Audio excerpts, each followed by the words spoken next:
Tucked away in the folds of the buildings that make up Hongdae's party scene is the beautiful sanctuary of the Thanks Nature Cafe.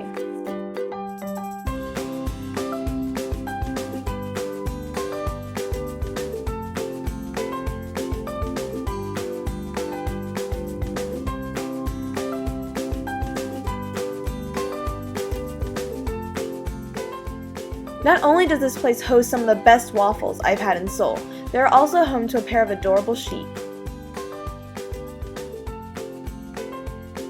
That's right, you can purchase a cup of coffee, a waffle, and snuggle up to a little puff of heaven.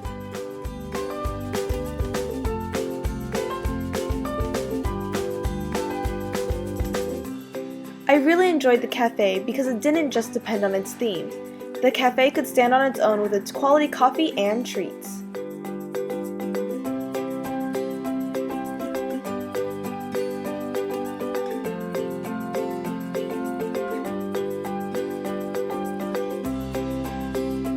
And when it comes to the sheep, they were happy, well cared for, and you could tell the owner truly cared for them.